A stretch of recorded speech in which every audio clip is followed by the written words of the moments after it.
Science की class है, 10th class की। लाइट चैप्टर हमने शुरू किया, ठीक है जी। So welcome to Angel study circle. हमने कल लाइट चैप्टर के बारे में कुछ जानने की कोशिश की थी।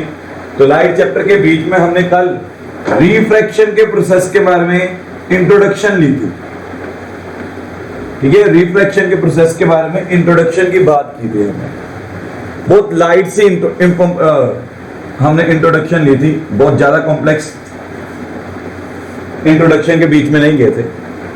तो यहां पर आज का जो रिफ्रैक्शन का प्रोसेस है उसमें मैं एक एक्टिविटी के साथ आगे बढ़ने वाला हूं, ठीक है। एंड रिफ्रैक्शन के बारे में जितना भी हमने इंफॉर्मेशन गैदर की, हमें उसमें इतना पता चला, bending of light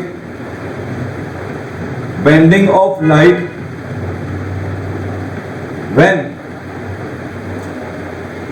it enters from one medium to another, light अपना पाथ चेंज करती है whenever it enters from one medium to another। Refraction के प्रोसेस में बस हमने इतना ही पढ़ा था हम, हाँ। इसके कॉज के ऊपर गए थे हम, ठीक है। तो कॉज में हमने ये पढ़ा था कि that light changes its speed when medium is changed,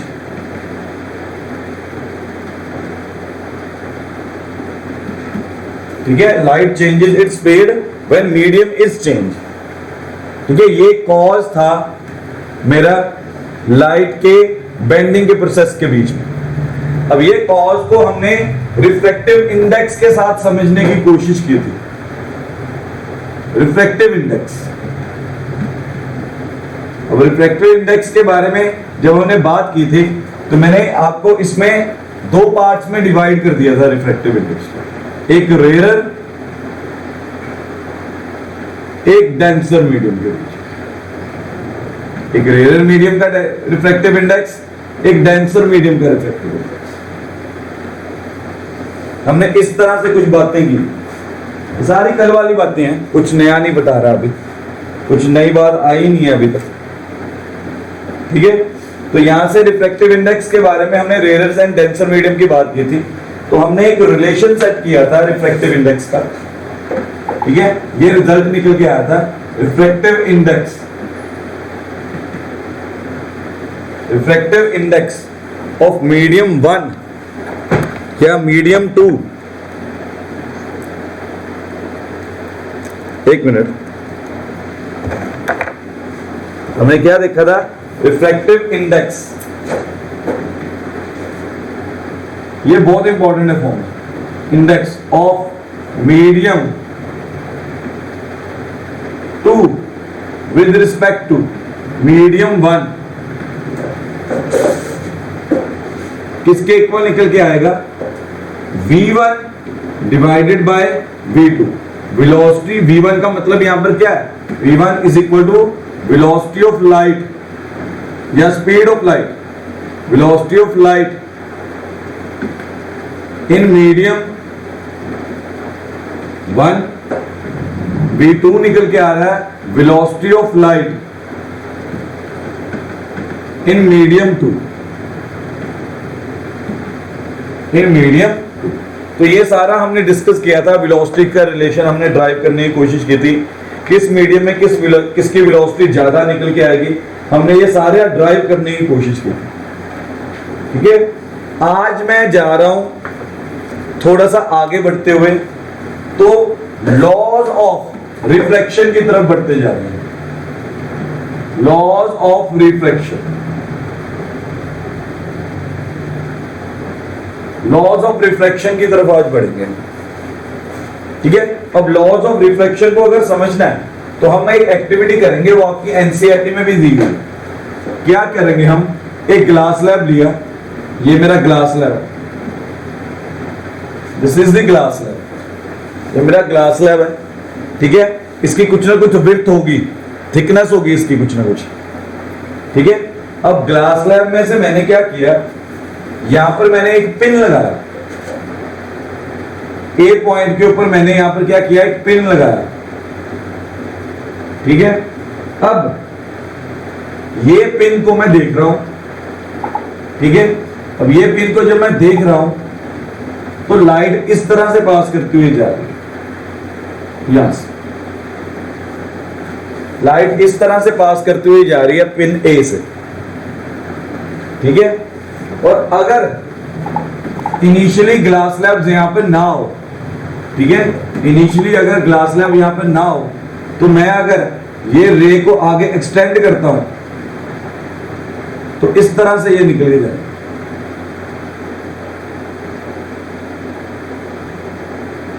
इस तरह से। और अगर आगे चल के यहां पर अगर एक दूसरा पिन अटैच करने की कोशिश करूं तो ये रे ऑफ लाइट इस तरह से आगे बढ़ती हुई जाए। If in the initial stage अगर आप ग्लास स्लैब नहीं रखते, एक पिन लगाते हो, पिन ए के पीछे से अगर देख के पिन बी को लगाओगे तो वो बिल्कुल उसके पीछे ही निकल के आएगी, बिल्कुल उसके पीछे ही निकल के आएगी, कि चाहे आप करके देख लीजिएगा, ठीक है। इसका मतलब यहां से हमें यह समझ में आता है अगर मीडियम चेंज ना हो तो light travels in a straight line. Light किसमें ट्रेवल कर रही है, स्ट्रेट लाइन में ट्रेवल कर रही है।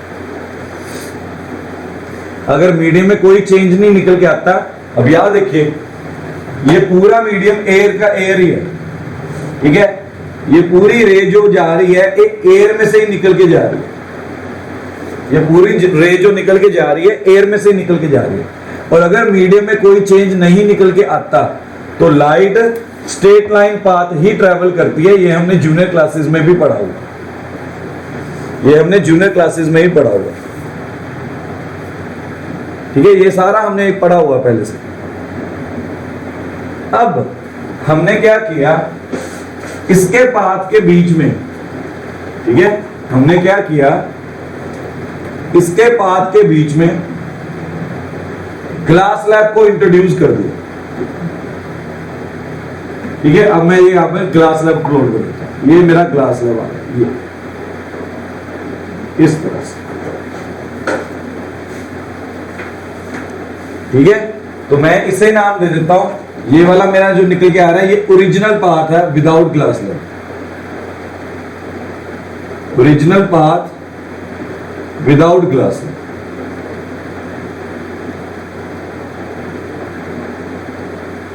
मैंने मार्क कर दिया इसे, मैंने मार्क कर दिया।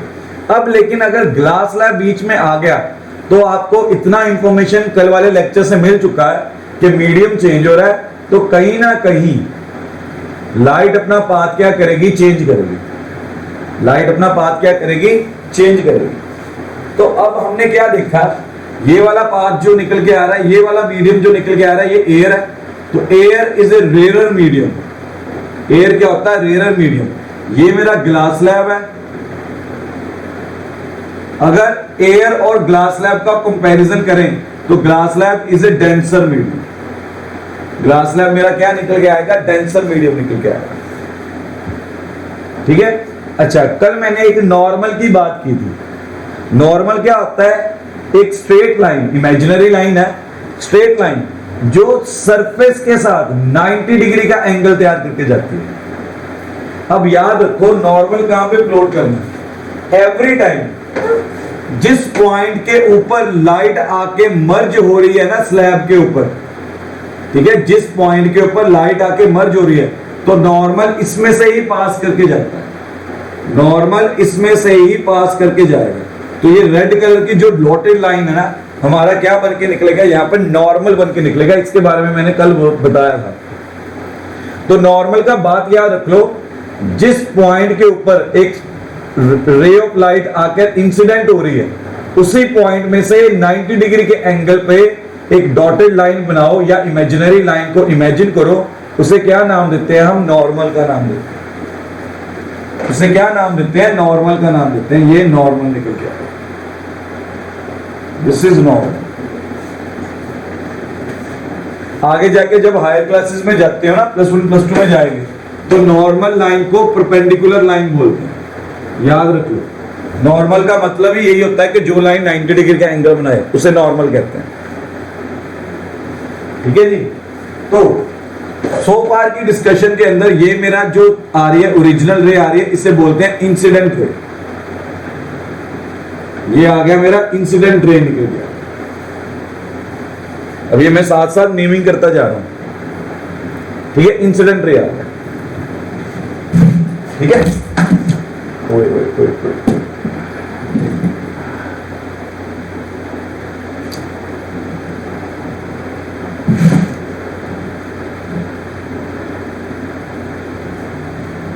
So this is the incident ray।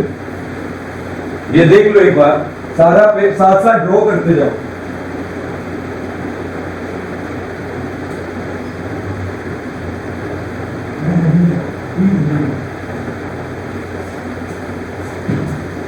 ठीक है।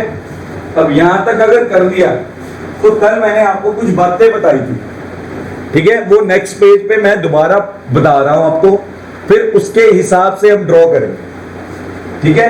हमने क्या किया था कल, हमने सारा डिस्कस किया था, वहां से हमने 2 पॉइंट्स निकाले थे।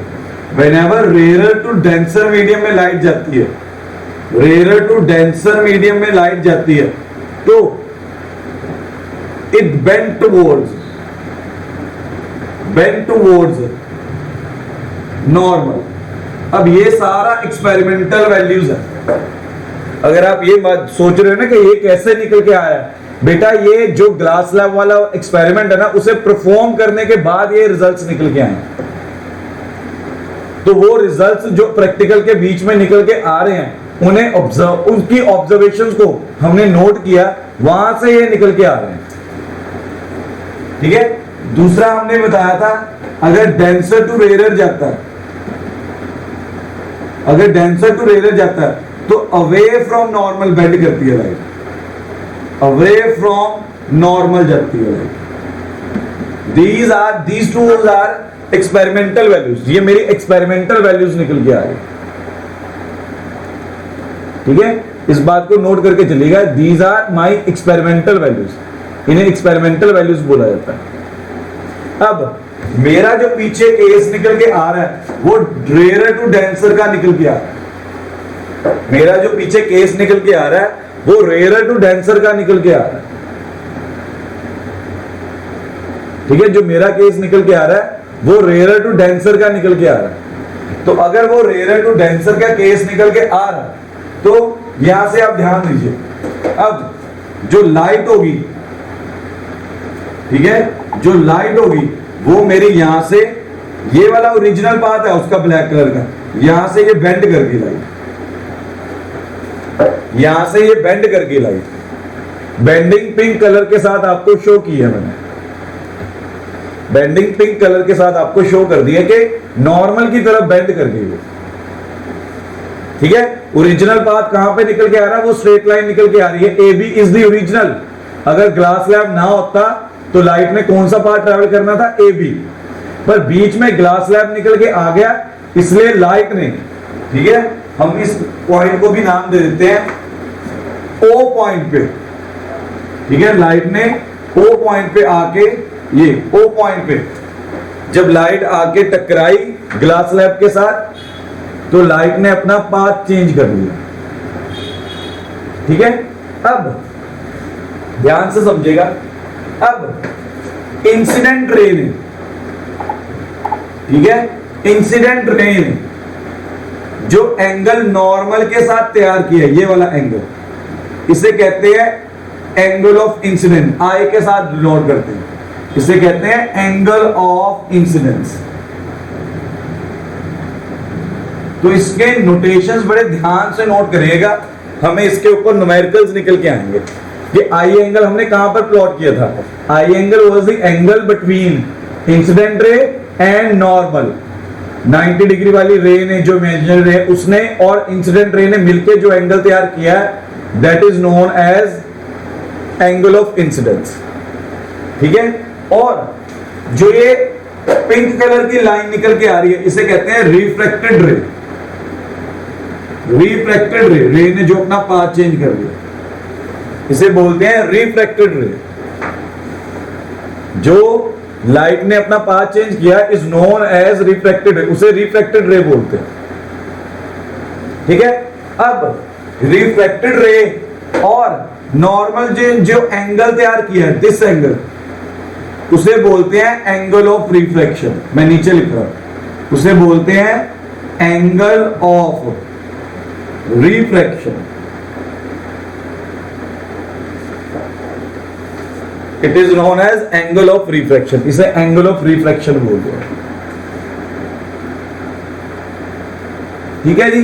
अच्छा, अगर आप ध्यान से देखो, ठीक है, अगर आप ध्यान से देखो, इस पॉइंट पे आके लाइट अगेन अपना मीडियम चेंज कर रही है।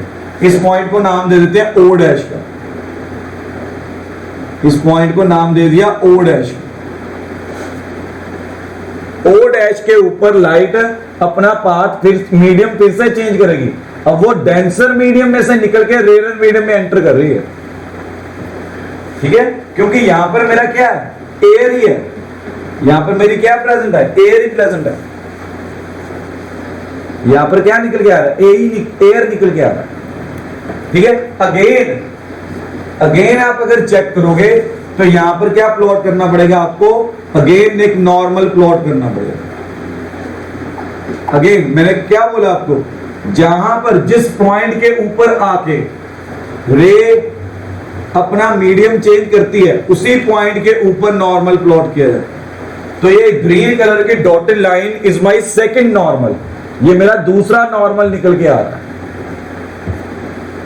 ठीक है, जो ये ग्रीन कलर की डॉटेड लाइन निकल के आ रही है, this is my second normal, इसे नॉर्मल बोल सकते। ठीक है, अब ये कौन सा केस निकल के आ रहा है, ओ डैश के ऊपर डेंसर टू रेयर का केस निकल के आ रहा है। डेंसर टू रेयर का केस निकल के आ रहा है। अगर डेंसर टू रेयर का केस निकल के आ रहा है तो रे जो निकल के आएगी मेरी, ठीक है, रे जो निकल के आएगी में मेरी, वो अवे फ्रॉम नॉर्मल बेंड हो जाएगी इस तरह से, वो अवे फ्रॉम नॉर्मल बेंड हो जाएगी इस तरह से। ठीक है, आपको देखने को मिल रहा होगा। बड़े ध्यान से, बहुत स्लो एंड स्टडी, मुझे कोई जल्दी नहीं है, पर मैं लॉज ऑफ रिफ्रैक्शन के ऊपर आने से पहले ये पूरा एक्सपेरिमेंट जो निकल के आ रहा है आपकी बुक का, ठीक है, क्लास लेवल, मैं उसे प्लॉट करते हुए चल रहा हूं, उसका डायग्राम प्लॉट करते हुए चल रहा हूं। बड़े ध्यान से देखिएगा। तो ये रे अब ये वाला पार्ट ट्रैवल करती हुई जा रही है, मैंने एरोज के साथ डिनोट कर दिया, एरोज के साथ सारा डिनोट कर दिया।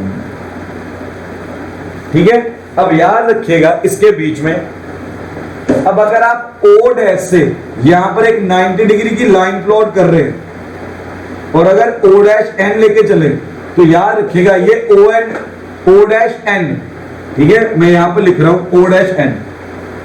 ओ डैश एन को बोलते हैं लेटरल डिस्प्लेसमेंट, लेटरल डिस्प्लेसमेंट मतलब ओरिजिनल पाथ और जो रिफ्रैक्शन के बाद पाथ निकल के आ रहा है उनके बीच में जो गैप निकल के आ रहा है, पाथ का डिस्टेंस निकल के आ रहा है, ठीक है, उसे बोलते हैं लेटरल डिस्प्लेसमेंट। क्या बोलते हैं उसे, लेटरल डिस्प्लेसमेंट बोलते हैं, LATERNAL डिस्प्लेसमेंट।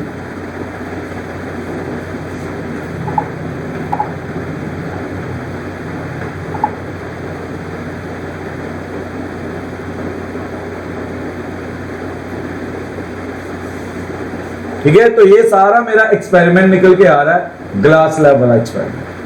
ठीक है, हाँ, अब आप चाहो तो यहां पर भी मेरा एंगल्स निकल के आ सकते हैं, बट हमें अभी उसके साथ उलझना नहीं है।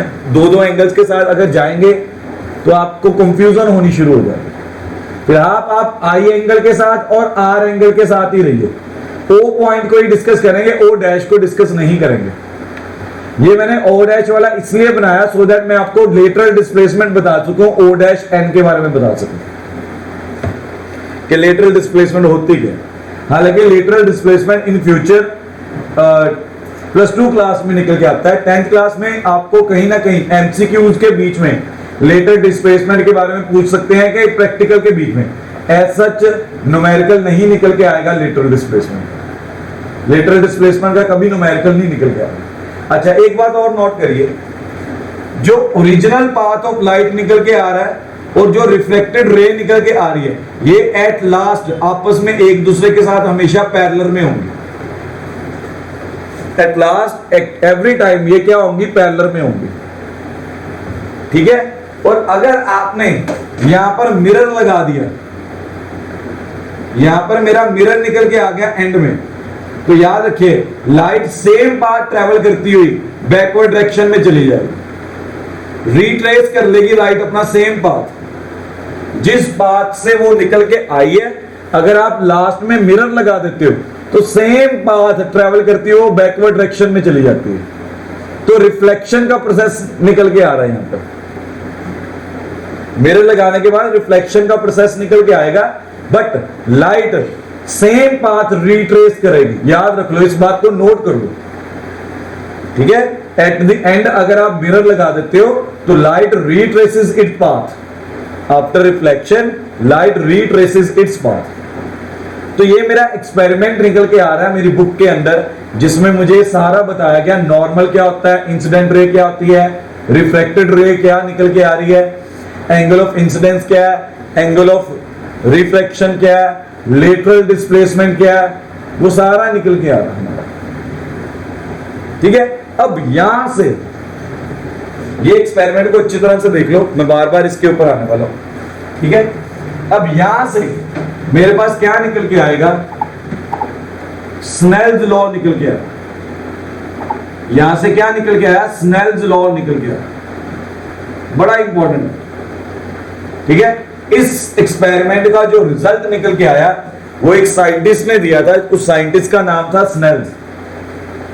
एक साइंटिस्ट ने दिया था, उस साइंटिस्ट का क्या नाम था? स्नेल्स था। उसने ये एक्सपेरिमेंट परफॉर्म करने के बाद एक रेशियो निकाला। ठीक है। और वो रेशियो क्या निकाला उसके ऊपर बात करता हूं। ठीक है। उसने क्या देखा, हमने क्या किया? ट्रिग्नोमेट्री किया। हमने ट्रिग्नोमेट्री शुरू किया, ट्रिग्नोमेट्रिक रेशियो किया था। हालांकि ट्रिग्नोमेट्री को भी हमने सिर्फ 2 दिन पहले ही शुरू किया। अब आपको रीजन समझ में आएगा कि मैंने ट्रिग्नोमेट्री क्यों शुरू किया था। ट्रिग्नोमेट्री शुरू करने का रीजन यही निकल के आ रहा था, मुझे आगे स्नेल्स लॉ समझाना था।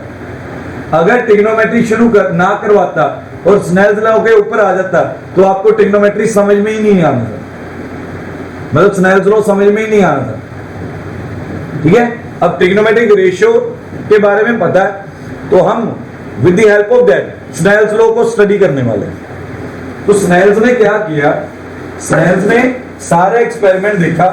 एक्सपेरिमेंट करने के बाद उसने एक रेशियो निकाली। रेशियो क्या निकाली? कहता है sine of i divided by sine of r. ये क्या निकल के आता है? कांस्टेंट निकल के आता है।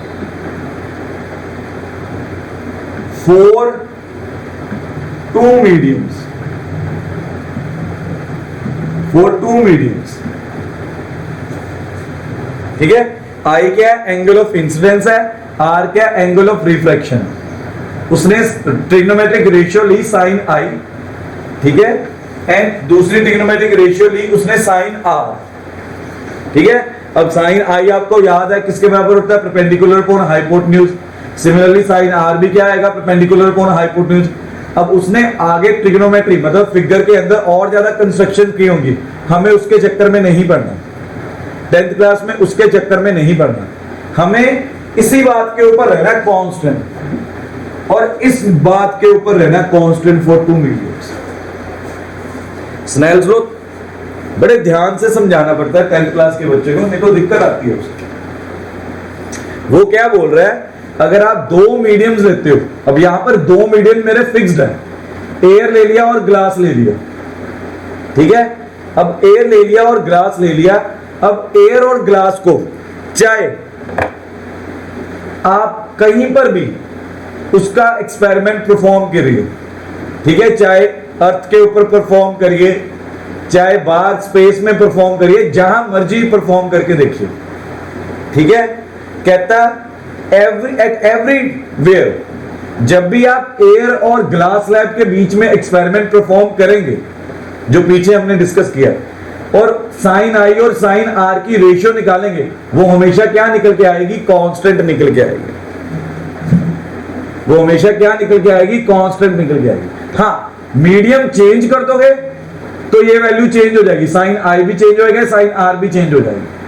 तो ये 4 पर्टिकुलर मीडियम्स की बात चल रही है, ये पर्टिकुलर मीडियम्स की बात चल रही है यार। इस बात के ऊपर थोड़ा सा ध्यान दीजिएगा,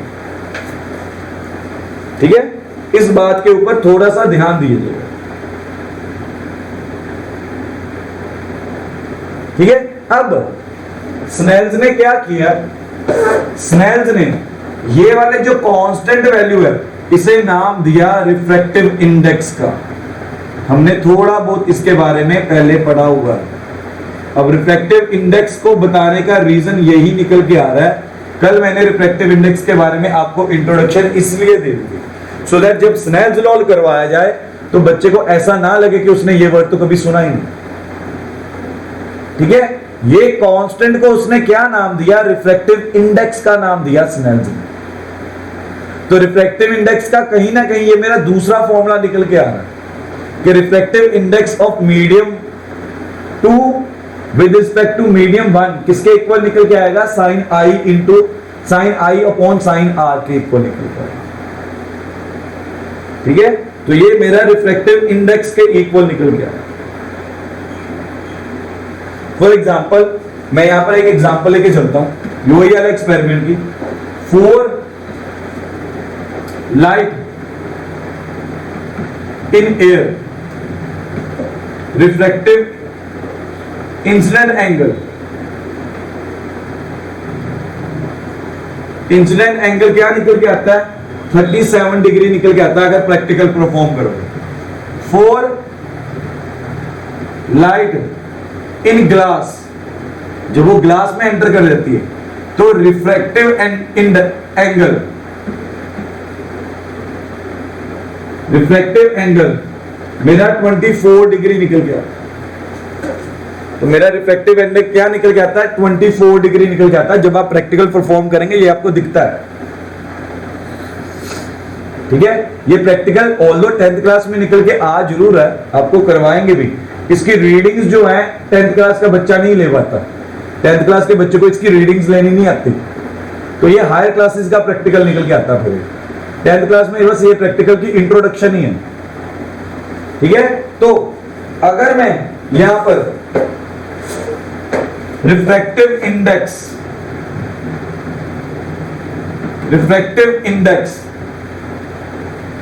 of glass with respect to air निकालता हूं, विद रिस्पेक्ट टू एयर निकालता हूं, तो उसका फॉर्मूला निकल के आएगा sine i upon sine r. तो ये साइन आई आ जाएगा 37 डिग्री, एंड साइन आर आ जाएगा 24 डिग्री। तो ये सारा अगर वैल्यूज आप उठा के सॉल्व करते हो तो ये आता है 1.5। तो refractive index of glass with respect to air क्या निकल के आएगा? 1.5 निकल के आता है। तो हमने इसी तरह से जितने भी मीडियम्स अर्थ के ऊपर निकल के आते हैं, जैसे वाटर आ गया, ग्लास आ गया, या और कोई मीडियम आ गया, उन सभी का रिफ्रैक्टिव इंडेक्स एयर के साथ कंपेयर कर करके निकाला हुआ। हमारे पास और कोई टूल नहीं है साइंस के अंदर कि रिफ्रैक्टिव इंडेक्स को निकाल पाए। तो रिफ्रैक्टिव इंडेक्स का हमारे पास एक ही टूल है, कंपैरिजन मेथड। तो हमने एयर का रिफ्रैक्टिव इंडेक्स 1 मान के चला यहां पे, तो रिफ्रैक्टिव इंडेक्स ऑफ ग्लास निकाल के दिखा रहे हैं विद रिस्पेक्ट टू एयर, और जितने भी हमारे पास अर्थ के ऊपर जितने भी मीडियम्स निकल के आ रहे हैं अदर देन ग्लास, वो सारे विद रिस्पेक्ट टू एयर निकाले हुए हैं इस तरह से। So this is known as Snell's law, इसे बोलते हैं Snell's law, this is known as Snell's law. अगर इसमें कोई दिक्कत आ रही हो तो प्लीज मुझे मैसेज करिएगा या पूछ लीजिएगा, ठीक है। अब इसमें एक और बात बताते हैं स्नेल्स लॉ के बीच, एक और बात के ऊपर जाते हैं। मैं रफली एक डायग्राम बना रहा हूं, ये मेरे पास ग्लास लैब निकल गया, ये रे निकल के आई, ये नॉर्मल निकल के आया, ये बेंड होगी रे, ठीक है, ये आई निकल के आया, ये आर निकल के आया, ठीक है। याद रखिएगा ये एयर है, ये ग्लास है। अगर आप एयर के रिफ्रैक्टिव इंडेक्स को μ1 मान रहे हो, बुक्स में n1 भी दिया हो सकता है, और वाटर ग्लास के रिफ्रैक्टिव इंडेक्स को μ2 मान रहे हो, ठीक है, n2 भी कह सकते हैं, n2 भी कह सकते हैं। तो स्नेल्स लॉ की एक और नोटेशन निकल के आती है, किस तरह से लिख सकते हैं, तो देख लीजिए, समझ लीजिए। स्नेल्स लॉ कैसे लिख सकते हैं फिर? स्नेल्स लॉ μ1 के बीच में एंगल कौन सा निकल के आ रहा है? एंगल आई इंटू साइन आई। μ2 के बीच में कौन सा एंगल आ रहा है? Angle of reflection, μ2 into sine r, ठीक है जी। तो आप देखिए sine i upon sine r किसके इक्वल आएगा? μ2 अपॉन μ1। बेटा ये होता है रिफ्रैक्टिव इंडेक्स ऑफ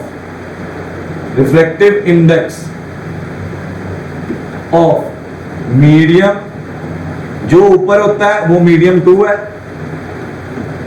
जो नीचे होता है विद रिस्पेक्ट टू उसके होता है। तो स्नेल्स लॉ को ऐसे भी याद रख सकते हैं। मैंने स्नेल्स लॉ का ये वाला फॉर्मूला याद रखा हो, ठीक है। जिस मीडियम में जो एंगल निकल के आता है उसके साइड के साथ मल्टीप्लाई करना है। अगर मीडियम 1, ठीक है, उसे आप उसका रिफ्रैक्टिव इंडेक्स μ1 मान के चल रहे हो, तो उस मीडियम के अंदर एंगल देखिए, एंगल ऑफ इंसिडेंस आ रहा है उसके अंदर, तो वो हो जाएगा साइन आई।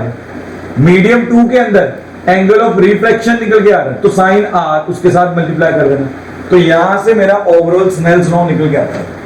अब कुछ कभी कभी न्यूमेरिकल्स निकल के आएंगे, कुछ न्यूमेरिकल्स में इस तरह से स्नेल्स लॉ यूज करना है, इस तरह से स्नेल्स लॉ यूज करना है न्यूमेरिकल्स के बीच में। कभी कभी कुछ न्यूमेरिकल्स निकल के आते हैं, ठीक है। अब मैं आपको एक क्वेश्चन दे रहा हूं, जरा ध्यान से देखिएगा, ठीक है। एक न्यूमेरिकल करते हैं। न्यूमेरिकल क्या कह रहा है? कहता है a beam of light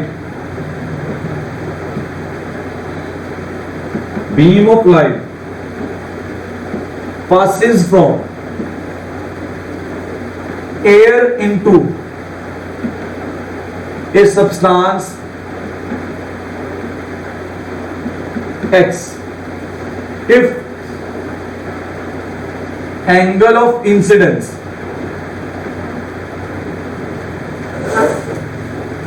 be 72 degree and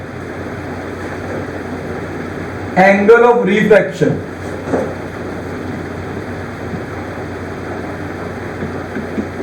is 40 degree. Calculate refractive index. Calculate refractive index of substance X. अब गिवन क्या है हमें? गिवन है sine 72 degree is equal to 0.951 and sine 40 degree is equal to 0.642। ये values given है, ये values मेरे पास already given है। अब कहता है beam of light passes from air into a substance. मैंने पहले ही बोला था, हमने जितने भी सब्सटेंसेस हैं एयर के रिस्पेक्ट टू निकाला हुआ उसका रिफ्रैक्टिव इंडेक्स। हाँ, वैक्यूम के रिस्पेक्ट टू भी निकालते हैं, बट आप अभी याद रखिए कि एयर के रिस्पेक्ट टू निकाला हुआ, ठीक है। अब ये क्वेश्चन नोट कर लिया तो हम फॉर्मूले की तरफ जाएं, ठीक है। तो मुझे मालूम है इसे कैसे लिख सकते हैं। इसे हमने सॉल्यूशन के अंदर कैसे लिखना है? रिफ्रैक्टिव इंडेक्स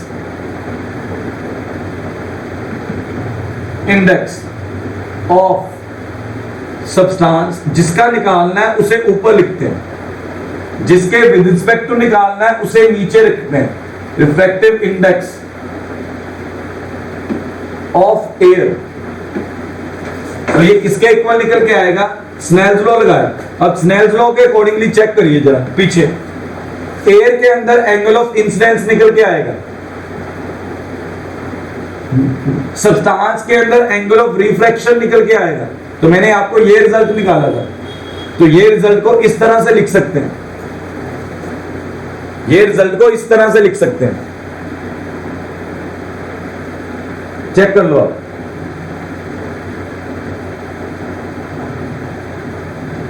ठीक है, अब ये रिजल्ट की हेल्प के साथ मैं क्या करूंगा, आगे कैलकुलेशंस करूंगा, वैल्यूज पुट करूंगा, आगे कर दूंगा।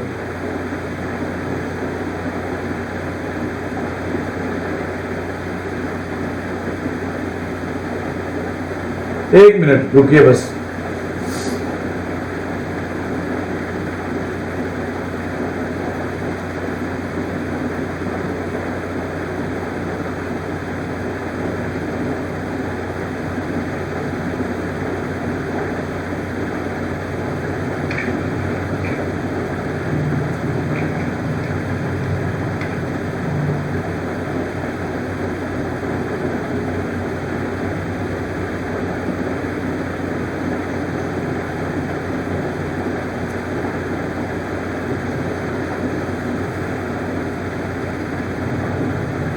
ठीक है, अब यहां से ध्यान से आगे बढ़ते हैं। इसमें मैंने वैल्यूज पुट की, तो ये साइन क्या निकल के आ जाएगा, 72 डिग्री। ये साइन क्या निकल के आएगा, 24 डिग्री।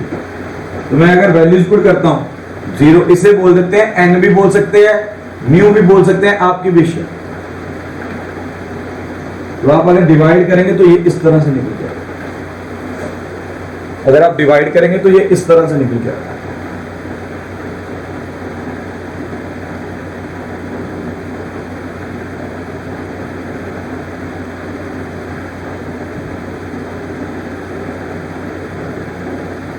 ठीक है, ये इस तरह से निकल गया।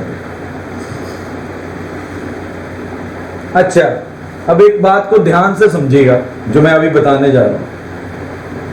ठीक है, इस बात को अभी ध्यान से समझिएगा। अब मैं थोड़ा सा चेंजेस कर रहा हूं इस क्वेश्चन के बीच में, तो ध्यान से समझिएगा इस बात को, चेंजेस को बड़े ध्यान से देखिएगा। ठीक है, अगर इस क्वेश्चन के बीच में मैं आपको ये दे देता हूं, ठीक है, इस क्वेश्चन के बीच में अगर मैं ये दे दूं कि ये इस तरह से जा रहा है, तो इस पॉइंट के ऊपर अगर मैं बता दूं कि रे इस तरह से आ रही थी, इस पॉइंट के ऊपर ये रे बेंड करके इस तरफ अवे फ्रॉम नॉर्मल, ठीक है, ठीक है, तो मैं ये वाले एंगल को एंगल को इंसिडेंस कह रहा हूं, क्योंकि लाइट अपने रिट्रेस कर रही है बात, लाइट इस डायरेक्शन में जा रही है।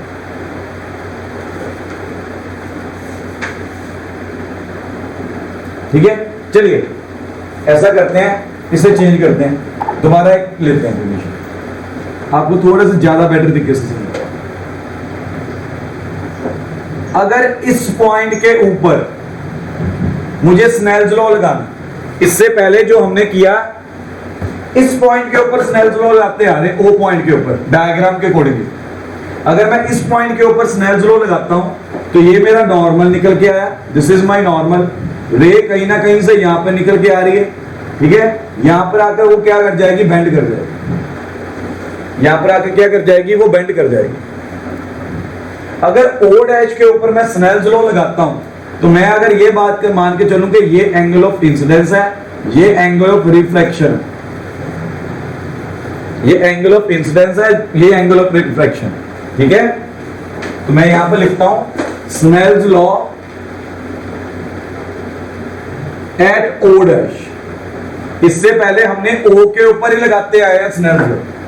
तो यहां पर मैं आपकी एक कंफ्यूजन दूर कर रहा हूं कि इन केस अगर टीचर ने होशियारी मारी, टीचर ने चेंज कर दिया पैटर्न, तो बच्चा कंफ्यूज ना हो जाए, तो फिक्स्ड नहीं मान के चलना। तो मैंने आपको क्या सिखाया स्नेल्स लॉ में, मैंने आपको बताया ये बात, इसका रिफ्रैक्टिव इंडेक्स μ2 मान के चल रहा हूं, इसका रिफ्रैक्टिव इंडेक्स μ1 मान के चल रहा हूं। तो मैंने क्या बोला था, μ2 इंटू μ2 के अंदर कौन सा एंगल आ रहा है, साइन आई, तो चेंज हो गया ये, ठीक है। μ2 के अंदर कौन सा एंगल इस बार आ रहा है, साइन आई। इससे पहले μ2 के अंदर कौन सा एंगल आ रहा था, साइन आर आ रहा था। अब चेक कर लो, चाहे मैं पीछे वाला दिखाता हूं आपको, ठीक है। ये देखिए यहां पर μ2 के अंदर कौन सा एंगल आ रहा था, अगर O पॉइंट के ऊपर देखते हो तो साइन आर आ रहा था, तो μ2 के साथ साइन आर को मल्टीप्लाई कर रहे थे।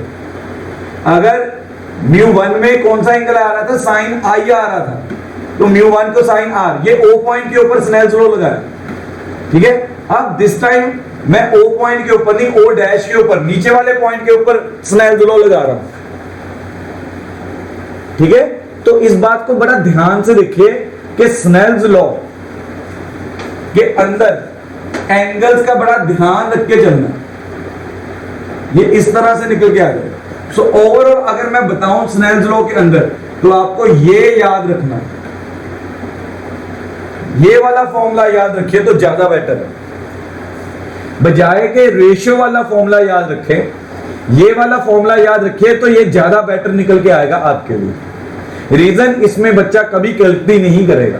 इसमें बच्चे को मालूम है जोन सा मीडियम है उसके अंदर जो एंगल निकल के आ रहा है उसका साइन लेना है, ठीक है। अगर मीडियम चेंज होता है, एंगल चेंज होते हैं, तो बच्चे की कंफ्यूजन नहीं होगी, वो न्यूमेरिकल में गलती नहीं करेगा, वो न्यूमेरिकल में गलती नहीं करेगा। तो बेसिकली रेशियो वाला रिजल्ट भी याद रखिए, बट ये वाला आपको ज्यादा बेटर निकल के आएगा अगर आप ये वाला रिजल्ट लगा के चलते हैं, ठीक है। इसमें कंफ्यूजन नहीं होती। देखिए मैंने ये बोला μ2 इंटू साइन आई, अगर पोजीशन चेंज होगी, ठीक है। इसी में अगर मैं कुछ और पीछे वाले देखूं, अगर O डैश के ऊपर आया तो उल्टा निकल के आ रहा है ना, तो अगर बच्चा ये वाला फॉर्मूला याद रख रहा है तो इसमें वो कैलकुलेशन में गलती कर जाता है। अगर वो रेशियो वाला फॉर्मूला याद रखता है तो बच्चा कभी कभी कैलकुलेशंस में गलती कर देता है, लेकिन ऊपर वाला कंसेप्ट अगर याद रखता है, ठीक है, ऊपर वाला कंसेप्ट अगर याद रखे कि जिस मीडियम में है उसका रिफ्रैक्टिव इंडेक्स, उसी मीडियम के अंदर अगर एंगल देख के चलें साइन आर, ठीक है, उसके साथ मल्टीप्लाई। इसी तरह से अगर मीडियम दूसरा निकल के आ रहा है उसके अंदर जो एंगल निकल गया उसका साइन, ठीक है। तो कंसेप्ट के अंदर गलती नहीं करता बच्चे, तो कंसेप्ट में उसकी गलती नहीं निकल गया, ठीक है। तो आज मैंने सिर्फ स्नेल्स लॉ के साथ ही रखा। अब आप रिलेट कर सकते हो मेरा कल वाला लेक्चर, ठीक है। कल वाले लेक्चर में अगर मैं सीधा ही स्नेल्स लॉ के ऊपर आ जाता तो बच्चे ने सोचना था पता नहीं क्या करवा दिया, लेकिन हमने एक रिलेशन सेट करते हुए मूव किया। हमने कल वाले लेक्चर के बीच में पहले कुछ नेचुरल फिनोमिनस की बात की। वो नेचुरल फिनोमिनस में हमने देखा कि लाइट अपना पाथ चेंज कर रही है, तो वहां से हमने उस फिनोमिनन को नाम दिया रिफ्रैक्शन का। अब रिफ्रैक्शन का कॉज हमने ढूंढने की कोशिश की, तो वो कॉज निकल के आया था change in speed of light, ठीक है। अब वो change in speed of light को मैंने फिर रिलेट किया रिफ्रैक्टिव इंडेक्स के साथ, वहां से मैंने इंट्रोड्यूस किया था कल रिफ्रैक्टिव इंडेक्स को। अब ये सारी बातें हमें पता थी, ठीक है। रिफ्रैक्टिव इंडेक्स को हमने कहीं ना कहीं एक दिन पहले सुना हुआ था। जब हम स्नेल्स लॉ में रिफ्रैक्टिव इंडेक्स को पहली बार सुनते हैं तो बच्चा कंफ्यूज हो जाता है कि यार है क्या यार ये रिफ्रैक्टिव इंडेक्स। अब स्नेल्स लॉ ज्यादा समझ में आता है अगर रिफ्रैक्टिव इंडेक्स के बारे में पता हो, डेंसर मीडियम के बारे में पता हो, तो हम रिलेशन सेट करते हुए आगे बढ़ रहे हैं। बड़ा को रिलेशन है। तो इन केस अगर किसी ने पिछले वाला लेक्चर मिस किया तो मैं YouTube के ऊपर लिंक पूरे डाल दूंगा। पहले पहला लेक्चर देखिए, उसके बाद सेकंड लेक्चर ये वाला देखिए, तो आपको पता चलेगा कि दोनों के आपस में रिलेशन क्या है। कि पहला लेक्चर अगर सुना होगा तो सेकंड लेक्चर सुनने में अजीब नहीं लगेगा, ठीक है जी। अभी रिफ्रैक्टिव इंडेक्स वाला टॉपिक मेरा खत्म नहीं हुआ, अभी मेरे को एक आध और फॉर्मूले के साथ आगे बढ़ना है, तो मैं धीरे धीरे आपके जो राज है रिफ्रैक्टिव इंडेक्स के ओपन करता जाऊंगा, ठीक है। कल एक कुछ नए टॉपिक के साथ निकल के आऊंगा रिफ्रैक्टिव इंडेक्स के। आज के लिए साइंस का बस इतना ही, न्यूमेरिकल्स भी रहते हैं, न्यूमेरिकल्स के साथ भी चलेंगे। अच्छा, मेरा बस यही पूछना है, बिल्कुल फ्रेश चीज की है आज आपने, बिल्कुल इससे पहले कभी नहीं पढ़ा। तो किसी को कुछ प्रॉब्लम है तो पूछना है तो बता दो। अमन कुछ पूछना है? सर आपने 72 को कन्वर्ट कैसे किया था 0.95 में? बेटा वो हायर क्लासेस में ना एक टेबल आता है +1 क्लास में, वो टेबल में से देख के वैल्यूज पुट की जाती हैं। 10th क्लास में वो आपको वैल्यूज ऑलरेडी गिवन होंगी क्वेश्चन के बीच में। Okay sir. ठीक है, छवि कुछ पूछना है? ठीक है, गजल, गुरकीरत,